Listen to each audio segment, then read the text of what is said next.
giving me the opportunity to share some ideas today. I'm not a pilot, I'm not an air traffic controller, so I'm genuinely interested to know if the ideas I have make sense in an operational real world.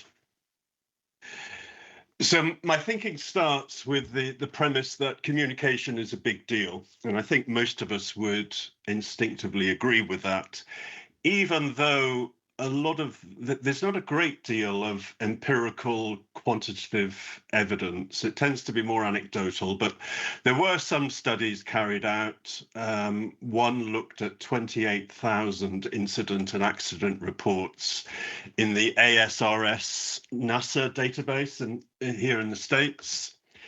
And that study found that communication was a factor in 70% of incidents and accidents. So a remarkably high figure. This study was in fact one of the triggers, one of the catalysts for ICAO introducing the language proficiency requirements, ICAO level 4 as it's often known. The question is, has this helped? Well, I think it's the introduction of the language proficiency requirements. I think undoubtedly it has helped. To what degree is quite difficult to measure. Embry-Riddle, Elizabeth Matthews carried out another study in 2021 using that same database, the ASRS database, and they looked at 50,000 incident accident reports between 2009 and 2019. So this is obviously after the introduction of the language proficiency requirements. And their conclusion was that it was still at that 70% figure. So that makes me think, are we missing something here? Is something else going on, especially when we see communication problems continuing all the time, and many of those communication problems involve native English speakers. Often it's native English speaker to native English speaker. So is something else going on here? One of the conclusions I come to is that the language proficiency, in this case, your ability to speak English, is an essential part of communication, but it's only one part. So I see communication more as a risk. At the moment, we tend to look at it as something binary, tick box, correct, incorrect, standard phraseology, non-standard phraseology, clear accent, non-clear accent. I think that's too simplistic. I believe communication behaves like a risk, and it goes up and down depending on the situation, depending on who's involved.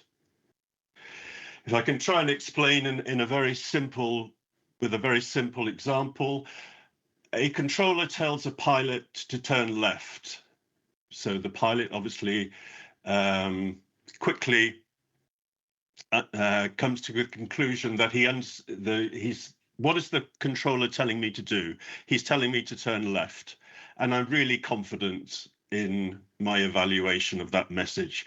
Although there are a few dents in my confidence, because the last time I was here, he told me to turn right. And he did have a bit of an accent that I wasn't completely familiar with. And I didn't get a good night's sleep last night, so I'm tired. And I was multitasking when the transmission came through. So these are all small dents in my confidence, but I'm still 99% sure he told me to turn left. So the pilot turns left. So communication doesn't provide certainty. We can never know. It's always a level of confidence that we assign to something. The message is transmitted, the recipient interprets that message, he or she assigns a level of confidence, decides what to do, and then the action, of course, is binary, turn left or don't turn left. Now, where exactly is this risk? Or what exactly is it?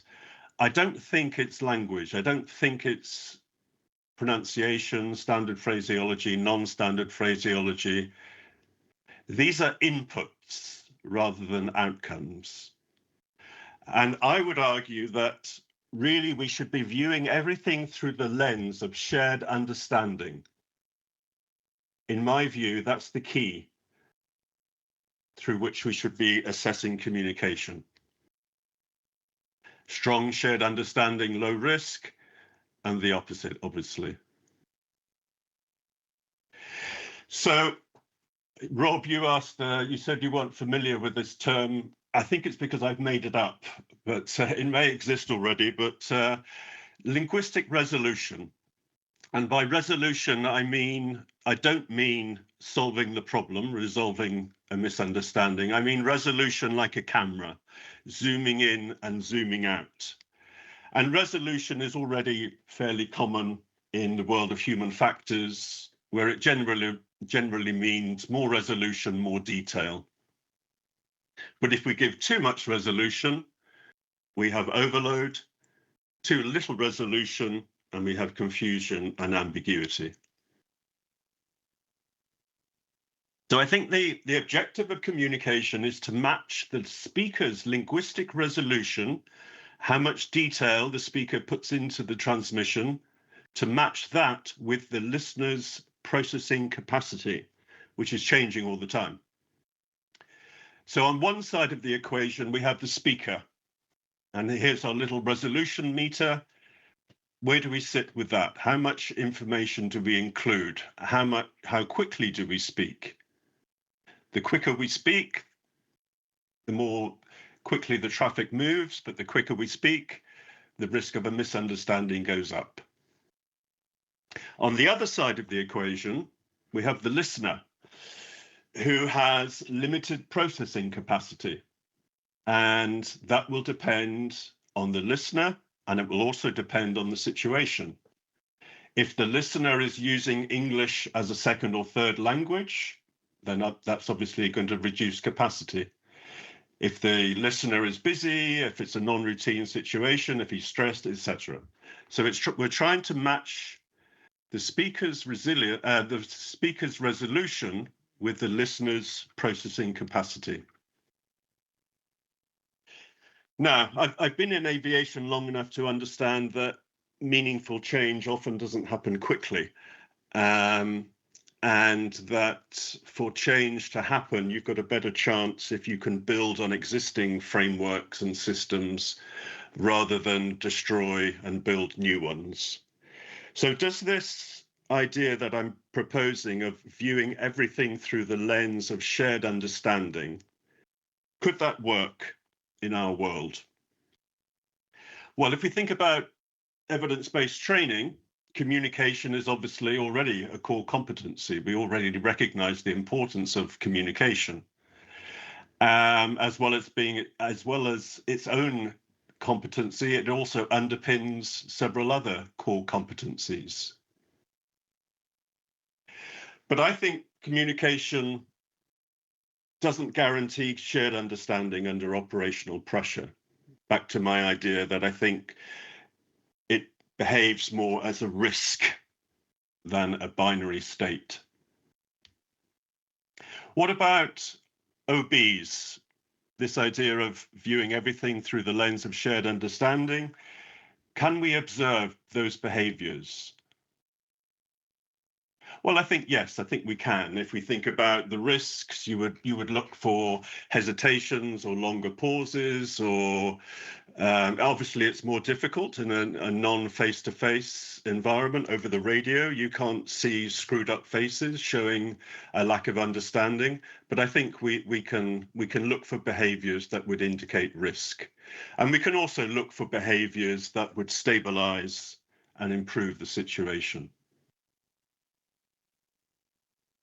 The good thing, I think, is that these behaviors are observable in real time. We don't need to use hindsight and wait for the outcome to determine what happened. And I believe they're not abstract at all. So this is my attempt at how it could possibly look. I don't think we have time today to get into the nitty-gritty of the actual wording, but I'm trying to make the case that I think we could build a framework which would which would work relatively well. And I'm suggesting we break it down into detection, adaptation, and recovery. So detection, detecting that something is going wrong, that feeling that we get that, I don't think he understood what I said. At this stage, we don't need to identify the problem. We just need to detect that things are not quite aligned, that things are drifting. Adaptation, what do we do about it? This is back to my resolution meter, where we dial back the resolution meter to make it more simple. And then finally, how do we get things back on track? How do we recover and restore shared understanding? And I've split these into below, at, and above standard. As I said, I don't think we have time to go through these line by line, but something like this is what I'm proposing.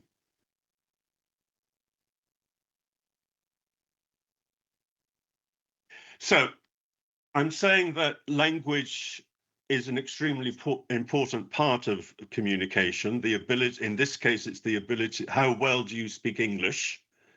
That's important, but there's more going on. And I believe communication behaves like other risks. And the essence of that risk is shared understanding. That's what we're looking for, shared understanding. And I do believe this could relatively painlessly fit into existing frameworks of EBT and observable behaviors. So at the moment, what we're doing is we're essentially saying, was the message transmitted correctly? Back to my true, false tick box. Was the accent clear? Was it standard phraseology? Was it not standard phraseology? And I'm suggesting that a more sophisticated way to look at things would be through this lens of shared understanding. How is shared understanding holding up? Communication does not produce certainty, I would argue. It produces a level of confidence. And based on that level of confidence, we make decisions, and those decisions lead to actions. So that's it. I don't think it's a big subject, and we could talk about this for days and months, I'm sure. But I think we may be onto something, and something that could make a real difference. If anybody would like to follow up and the discussion, then I'd welcome hearing from you.